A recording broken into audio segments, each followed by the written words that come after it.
अभिवादन स्वीकार कीजिए नासिर का।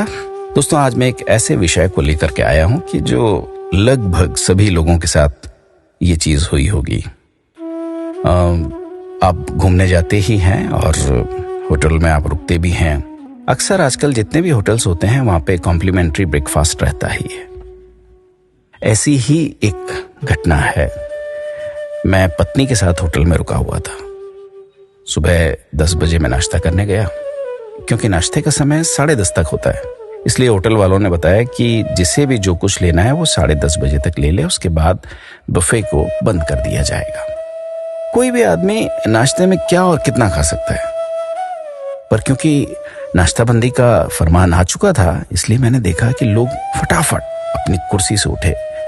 कोई पूरी प्लेट भरकर ला रहा है, कोई ऑमलेट का ऑर्डर कर रहा है, कोई इडली डोसा उठा लाया, तो 1-2 आदमी तो 2-3 ग्लास जूस के उठा लाए। कोई बहुत से टोस्ट प्लेट में भर के ले आए, साथ में शहद, मक्खन, सरसों की सॉस भी।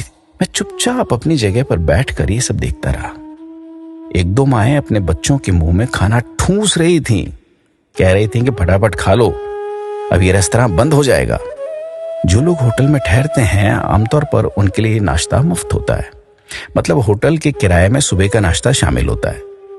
मैंने बहुत बार लोगों को देखा कि वो कोशिश करते हैं कि सुबह देर से नाश्ता करें और थोड़ा ज्यादा खा लें, ताकि दोपहर के खाने का भी काम इसी से चल जाए। कई लोग इसलिए भी अधिक खा लेते हैं क्योंकि उन्हें लगता है कि मुफ्त का है, तो अधिक से अधिक लेने में कोई बुराई नहीं।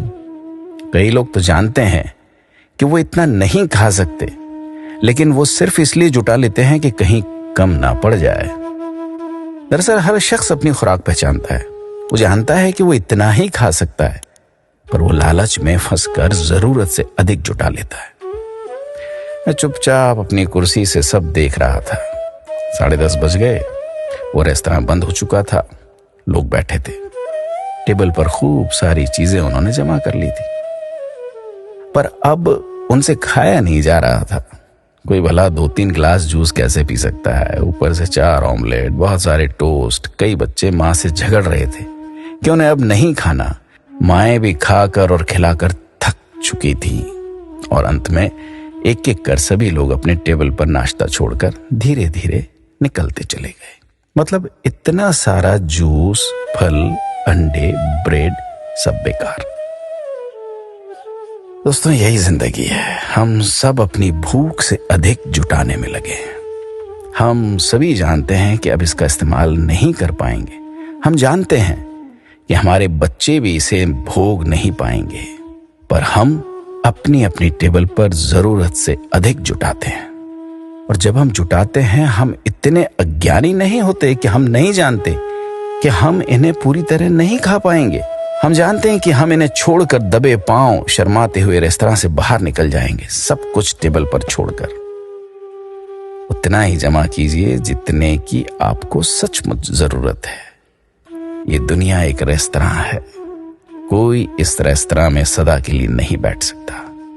कोई इस रेस्तरां में लगातार नहीं खा सकता। सबके खाने की सीमा होती है। रेस्तरां में सबके रहने की भी अवधि तय है। उतना ही लीजिए जिसमें आपको आनंद आए, उतना ही जुटाइए जितने से आपकी जरूरत पूरी हो सके।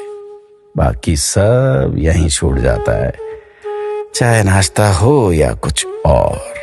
हम में से बहुत से लोग संसार रूपी रेस्तरां से बहुत से लोगों को टेबल पर ढेर सारी चीजें छोड़कर जाते हुए देखते हैं, पर फिर भी नहीं समझते कि हमें कितने की जरूरत है। हम जानते हैं कि हम भी सब छोड़ जाएंगे, लेकिन जुटाने के चक्कर में जो है, हम उसका स्वाद लेना भी छोड़ देते हैं। खैर, अपना ख्याल रखिए।